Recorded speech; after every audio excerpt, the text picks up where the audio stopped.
আসসালামু আলাইকুম। আজ আমি তোমাদের সাথে সুন্দর একটি রেসিপি শেয়ার করতে চলে এসেছি। আজ একটি নাস্তার রেসিপি নিয়ে আসলাম। এখানে আমি নুডলস রান্না করেছি। তো চলো কিভাবে নুডলসটা রান্না করলাম সেটাই তোমাদের সাথে শেয়ার করি। আজ আমি ভেজিটেবল নুডলস রান্না করব। তো এখানে নুডলসের জন্য কি কি নিয়েছি সেটাই তোমাদের সাথে দেখাচ্ছি। এখানে আমি আলু কুচিয়ে নিয়েছি, আর ছিল বরবটি, এর সাথে একটু গাজর কুচিয়ে নিয়েছি, টমেটো কুচি, ধনিয়া পাতা, কাঁচামরিচ আর পেঁয়াজ। এই তো আমি এই নুডলসটা রান্না করব। তোমরা চাইলে যে কোনো নুডলস নিতে পারো। আর এখানে নিয়েছি একটু মুরগির মাংস। প্রথমে আমি নুডলসটাকে সিদ্ধ করে নিব। তো আমার পরিমাণ মতো আমি পানি দিয়ে নিয়েছি। এখানে তোমাদের একটি টিপস শেয়ার করি।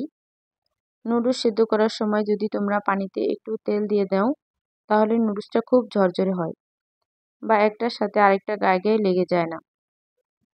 তো আমি পরিমাণ মতো পানি দিয়ে এখানে আমার পানিটা ফুটে উঠেছে। এরপর নুডলসটা দিয়ে দিলাম। আমি এখানে 3 প্যাকেট নুডলস রান্না করব, তো সেটাই দিয়ে নিয়েছি। তোমরা তোমাদের পছন্দ মতো নুডলস নিয়ে নিবে। দেখো নুডলসটা আমার সুন্দর করে সিদ্ধ হয়ে গেছে। 2-3 মিনিটের মতো আমি সিদ্ধ করে নিয়েছি। তারপর এটাকে আমি পানি ছাঁকা দিয়ে এই তো ঠান্ডা পানিতে দিয়ে দিলাম। এরপর চলে আসলাম মেন রান্নায়। চুলায় কড়াই বসিয়ে দিয়ে তারপরে এখানে আমি সবজিগুলোকে প্রথমে ভেজে নিব। এখানে বরবটিটাকে আগে ভেজে নিয়েছি, তারপর এখানে গাজরগুলো ভেজে নিব।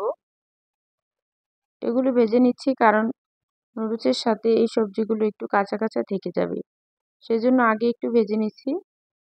তো সবজিটাও খেতে খুব ভালো লাগবে, এটাও নরম হয়ে যাবে। তো বরবটিটা ভাজা হয়ে গেল আমার, গাজরটাও ভাজা শেষ। এরপর আলুগুলোকে আমি ভেজে তুলে নিচ্ছি। তারপর এখানে আমি মুরগির মাংসগুলো ভেজে নিব। তো মুরগির বুকের মাংসটা আমি নিয়ে নিয়েছি, এটা একটু ভেজে তারপর তুলে নিচ্ছি।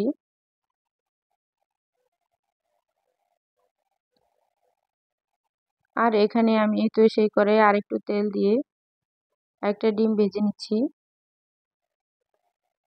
ডিমটা আমি হালকা আছে এই তো ভেঙে তারপর ভেজে নিব। এটাও নুডলসে দিব।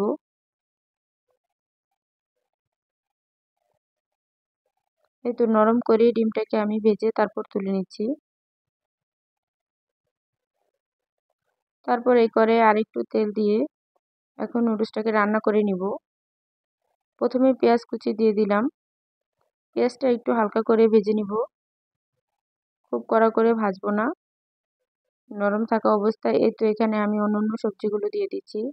দিয়ে দিলাম টমেটো কুচিটা, এর সাথে কাঁচামরিচ কুচি, আর ভেজে রাখা সবজিগুলো একে একে সবগুলো আমি দিয়ে দিব।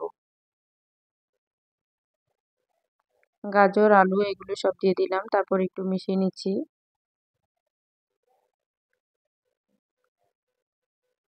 এই তো বরবটিটাও দিয়ে দিলাম। তারপর এই তো ভেজে রাখা মাংসগুলো দিয়ে দিচ্ছি।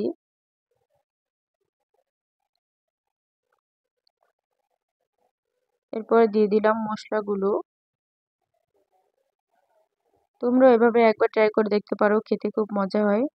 তো এখানে আমি 2 রকমের সস দিলাম। দিলাম একটু সয়া সস আর একটু টমেটো সস। স্বাদ মতো সামান্য একটু লবণ দিয়ে নিচ্ছি। আমি যেহেতু সয়া সস দিয়েছি, তো লবণের পরিমাণটাও বুঝে দিতে হবে, নাহলে নুডলসে আবার লবণ বেশি হয়ে যাবে। তো ওগুলো সব দিয়ে আমি একটু মিশিয়ে নিলাম। তারপরে উপর থেকে ডিমটাকেও দিয়ে দিলাম। তো আরেকটু ভালো ভালো করে নাড়াচাড়া দিয়ে এগুলো মিশিয়ে নিব। এভাবে তোমরা রান্না করে খেয়ে দেখো, খুব মজা হয় আর বাচ্চারাও খুব পছন্দ করে খাবে। এটা তোমরা সকালের নাস্তায় কিংবা বিকালের নাস্তায় খেতে পারো। মেহমানদের আপ্যায়নে এই নুডলসটা খুব অসাধারণ লাগে খেতে। ফাইনালি আমার নুডলস রান্নাটা হয়ে গেল। দেখো কতটা লোভনীয় লাগছে, আর খেতে তো অসম্ভব মজা হয়েছে। তো আজকের ভিডিওটি কেমন লাগলো অবশ্যই কমেন্টে জানাবে। সবাই ভালো থেকো। আল্লাহ হাফেজ।